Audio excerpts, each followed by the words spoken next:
But, So what else you did since you've been over there?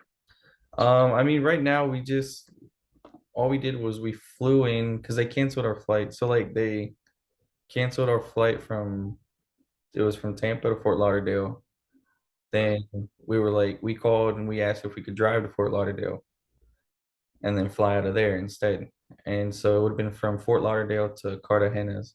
And so we drove from uh, Lakeland all the way down Fort Lauderdale, Right.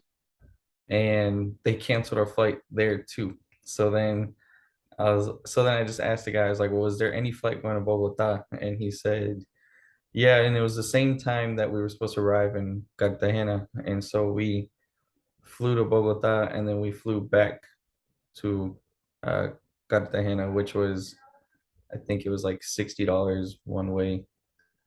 And and then now we have a flight that goes back Tuesday to Bogota. So So it what? was a lot of flying pretty much and just being in the airport. Um, Coming off the airport in Cartagena was pretty interesting because like I was telling you, I think I mentioned this off camera, but they have taxi drivers that wait for you and like ask, hey, do you want to ride or whatever.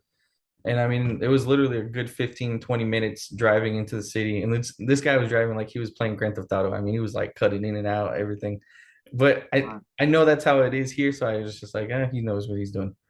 But the total was 22,000 pesos, which is like probably about $5.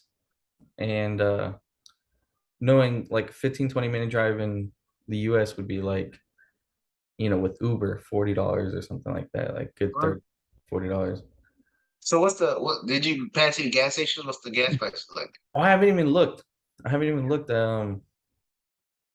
don't even know. I don't. They probably don't advertise their gas like the U.S. does. I don't know. Because I haven't seen a gas station.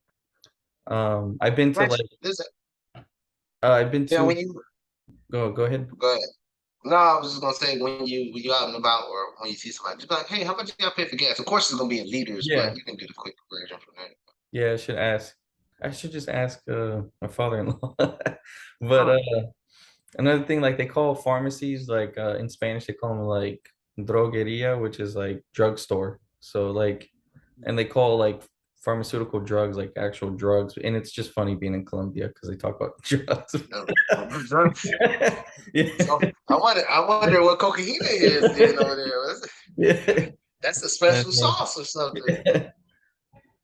But but no, it's pretty cool. It's just different for sure. As an American, you don't know what and it's funny because like I act like I don't know what to do, but I still speak Spanish.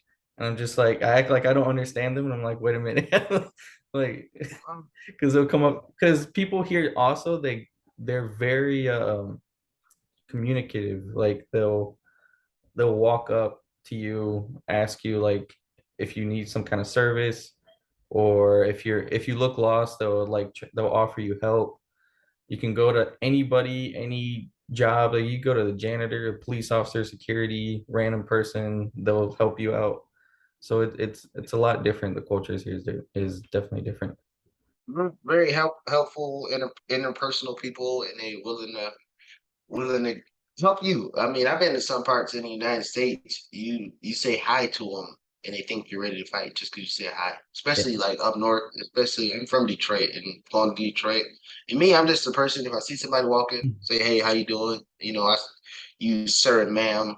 Uh, sometimes females get upset because I say ma'am because they say I'm not old, and I'm just like, okay. Uh, but I mean, I've been places many times where I just say, "Hey, how's it going, sir?" And then, "What? You know me? You know me? You want?" I'm like, "Nah, I'm just saying hi." And then they so in shock because they not used to somebody just saying hi. But, oh, hey, Yeah. how you doing, man? And then they'll keep walking, but they're always on the defensive. And I mean, some they probably have justified reasons. I mean, they probably I don't know what situations they've been in, Right. and Detroit. I mean, especially when I was there, it was rough. I didn't see people, fake like they ask for directions just to rob or set up somebody or something like that. So I'm not saying it's without merit, but I mean, it's just you see, especially more in the northeast of the United States, is very defensive. It's very defensive. People look like they have attitude all the time, and it's just like everybody's in a rush to go nowhere. It's always a Yeah. mad dash. And another thing I noticed about out of the U.S. culture is people, and this might not be everywhere, but people still enjoy conversations.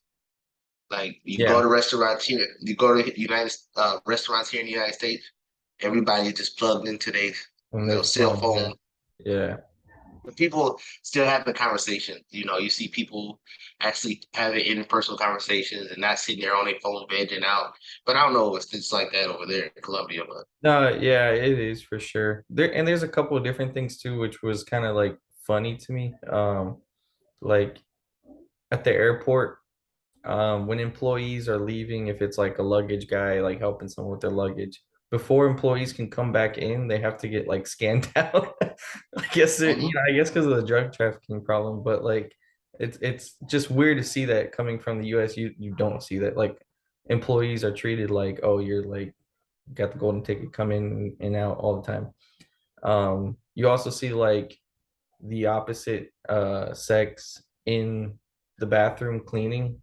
You don't see that like in the US. At least I haven't ever seen that, but just little things like that that I'm noticing that are sticking out.